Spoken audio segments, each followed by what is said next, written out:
أعوذ بالله من الشيطان الرجيم بسم الله الرحمن الرحيم والصلاة والسلام على أشرف المرسلين أما بعد. On parlera Inch'Allah de hadith 147 dans Riyad al-Salihin. Voici le hadith. وعن عائشة رضي الله عنها أن رسول الله صلى الله عليه وسلم قال إذا نعس أحدكم وهو يصلي فليرقد حتى يذهب عنه النوم فإن أحدكم إذا صلى وهو ناعس لا يدري لعله يذهب يستغفر ويسب نفسه متفق عليه.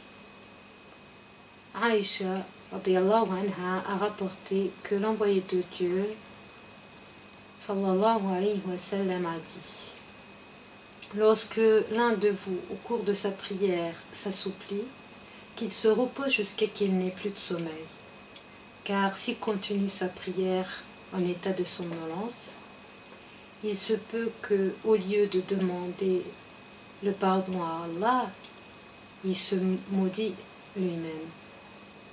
Rapporté par Al-Bukhari et Muslim. Alors dans les cours précédents, on a parlé sur l'équilibre de la prière, de l'effort, l'équilibre entre les différents efforts. Et puis, on parlera, Inch'Allah, cette fois-ci d'un conseil du prophète al-Sassam qu'il nous donne, que la prière, c'est un moment d'une importance capitale. Il faut que ce moment-là, on soit vraiment dans un état de conscience. La prière, c'est un des piliers de l'islam, c'est quelque chose de base.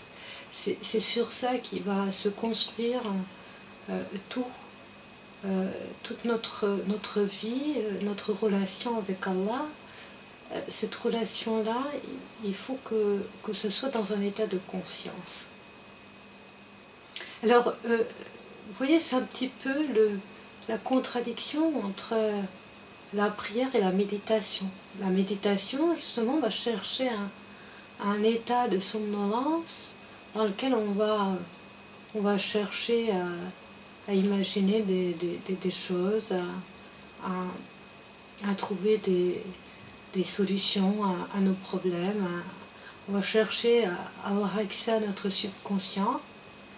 Tandis que la prière, non, la prière, c'est un moment de relation avec Allah où on doit être dans un état de conscience. D'ailleurs, la première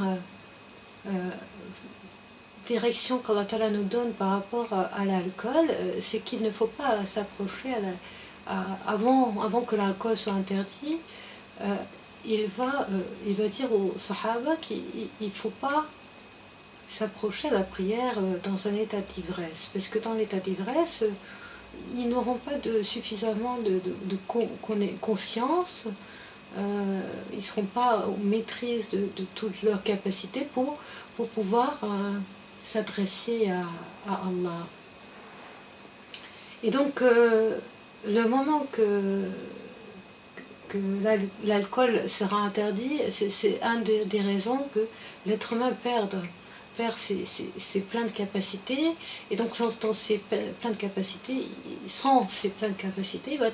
il va peut-être faire des choses qu'il ne voulait pas faire. Et là, le prophète al-Sassam, il parle de cet état de somnolence. C'est le moment que le sommeil nous gagne. C'est un état également qu'on ne maîtrise pas. C'est la porte de sommeil qu'on entre à travers le somnolence. C'est un endroit où on ne sait pas exactement quand est-ce qu'on passe au sommeil, quand est-ce qu'on passe dans l'état d'inconscience.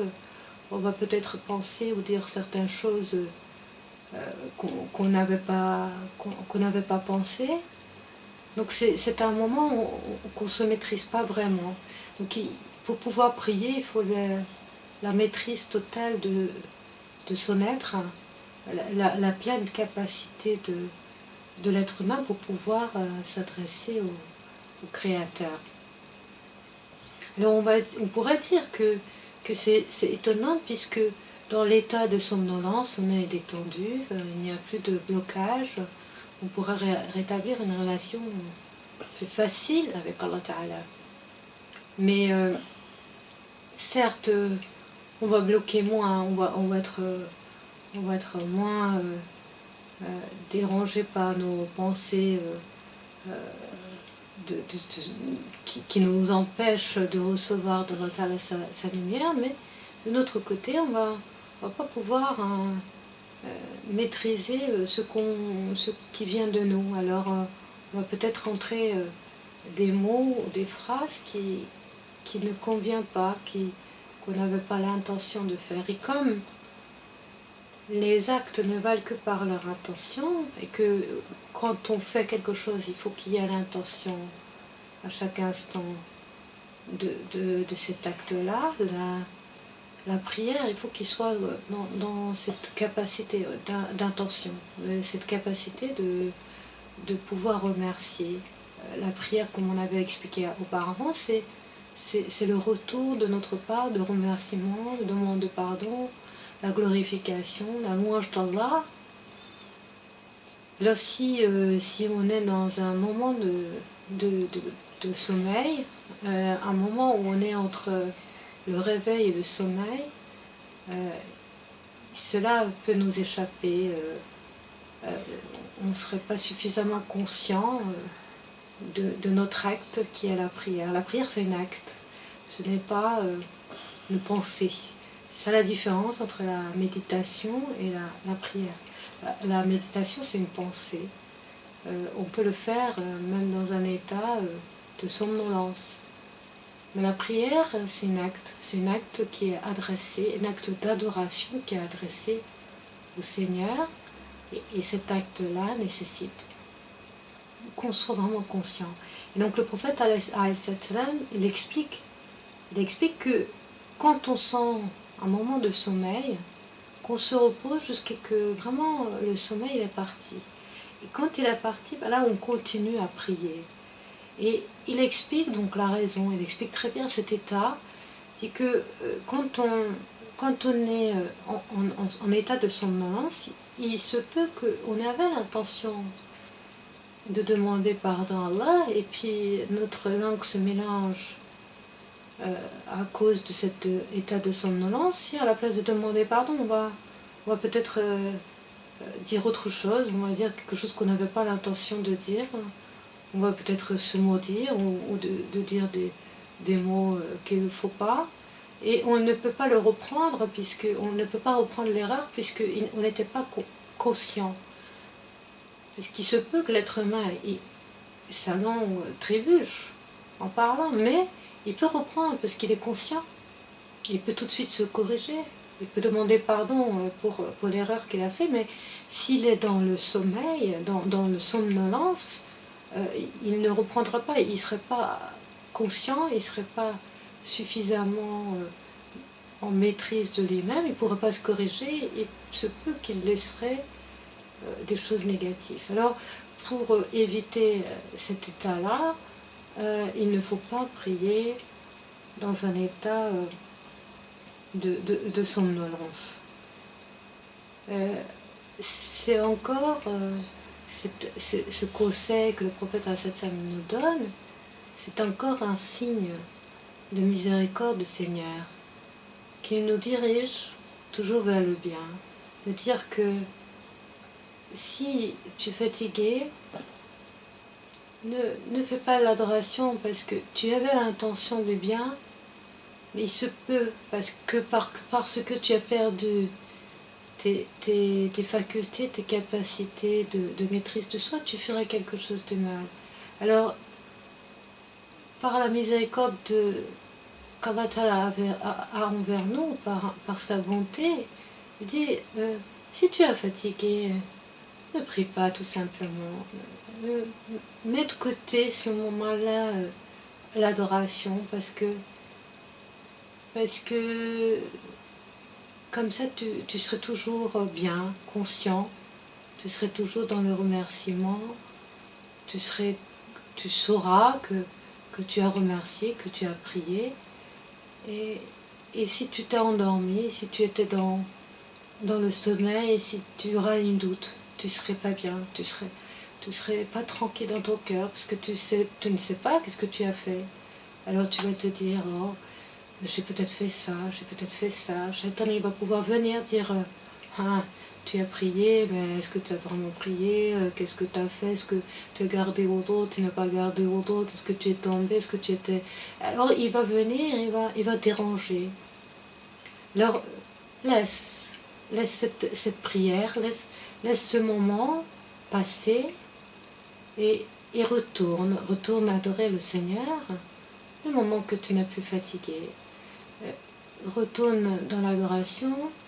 Le moment que tu en es capable, tu es capable par toutes tes capacités d'adorer. Comme ça, il n'y a pas de doute que tu étais vraiment conscient de ce que tu as fait. Et c'est comme ça qu'Allah il est satisfait de nous. Et il ne veut pas qu'on aille dans l'erreur inconsciemment. Il veut qu'on reste dans le bien et toujours conscient.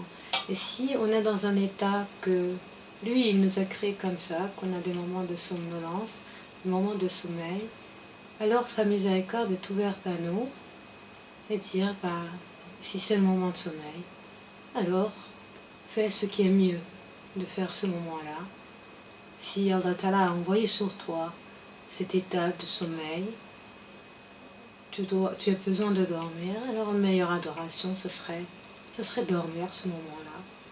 Ce serait de se reposer ce moment-là pour que tu reprennes force. Et ce moment-là, tu pourras l'adorer encore mieux que ce que tu avais fait auparavant. Alors c'est un magnifique équilibre vers lequel Allah Ta'ala nous appelle dans tous les détails de notre vie. Et cette chose qui est extraordinaire dans ce hadith, c'est que chaque chose a sa place. Quand on a le sommeil, on dort. Quand on a un réveil, on prie. Mais on ne mélange pas l'un avec l'autre jusqu'à qu'on ne sait pas qu'est-ce qu'on a fait. Est-ce qu'on a vraiment dormi ou est-ce qu'on a vraiment prié, ou ni dormi ni prié. Et tout est clair. Dans notre religion, tout est clair. Le comportement doit être clair. Et chaque chose, chaque moment de notre vie est à sa place. Tout est bien rangé, tout est bien organisé. Le moment de dormir, c'est le moment de dormir. Le moment de se réveiller, c'est le moment de se réveiller.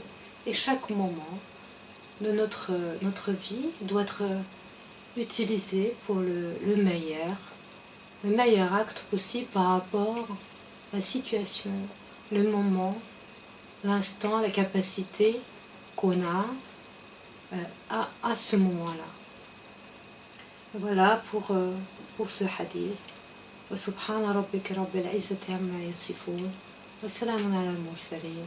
Alhamdulillahi rabbil alamin.